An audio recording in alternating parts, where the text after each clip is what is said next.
Okay guys, review natin tong isa sa paborito kong laruan, ang Enco Impact Wrench. Ayan siya. Yan yung impact wrench, mismong impact wrench. Yan yung selector nya, pahigpit o paluwag. Yan. Tapos may kasama siyang dalawang 20 volts na battery. Ang ganda nito guys, ano na siya, max share. Ibig sabihin pwede mo siyang gamitin sa iba't ibang produkto ni Inco. Tapos may kasama siyang dalawang pirasong socket.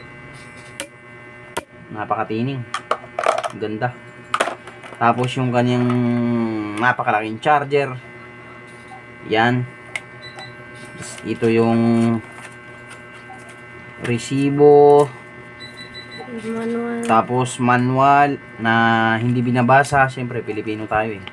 Hindi na binabasa yan. Lagyan na natin yan dyan. Ito yung kanyang charger na napakaangas. Paano yung angas? So subukan na natin to guys. Ang ganda ng build ng Inco. Ito pala guys ay 300 Newton meters kung hindi ako nagkakamali. Yung max power nya. Kasi merong 500 at iba pa.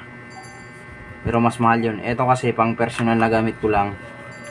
Kaya mababa lang yung capacity. Ito siya, slide mo lang ng ganyan. Yan. Tapos makikita mo dito guys yung battery level. So 2 bar siya. Hindi siya full bar. Matagal ko na hindi nagamit eh. Tapos saksak natin yung isang socket wrench. Yun. Tapos yan, may ilaw pa siya dyan. Pakagandang ilaw. Pag pinipindot mo, may ilaw siya. So pag madilim yung kinakalikot mo, makikita mo pa rin ng bahagya. Yun siya guys. Kagandahan, pag pinindot mo, tapos binitawan mo, mamamatay din agad. So tipid sa battery yan. Pag ganyan. Yung socket wrench. Tapos pwede mo siyang dahan-dahanin guys.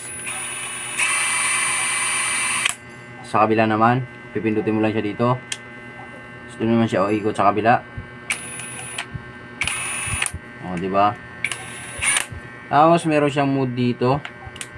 Pag pahigpit, kailangan nakapindot ka dito sa trigger. Tapos yan. Pwede mong i-select yung high. Mas malakas siya. Mas lumalakas pa. May pindutan siya dito. Pero dapat makapindot ka para mailipat mo yung mode. Yun, sa low tayo, low. Hanggang dyan lang siya. Mas pag high,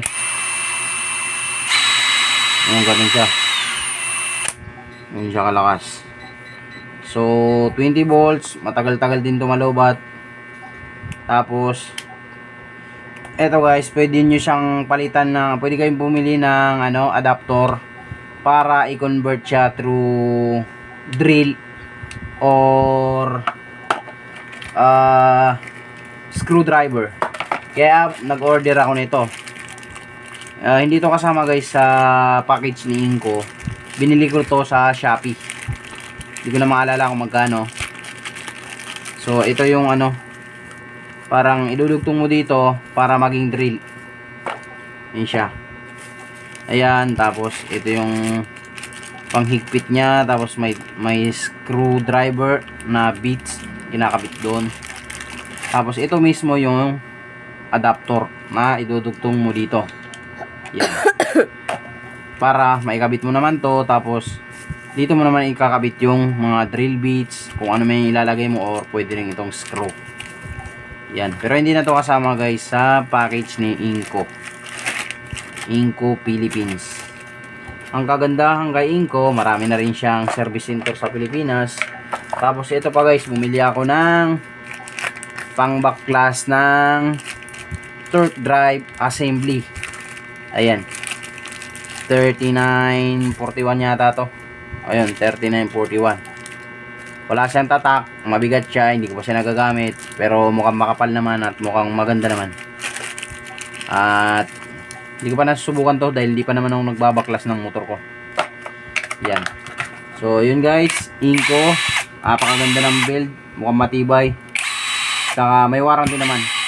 2 battery, solid yan. Bye bye.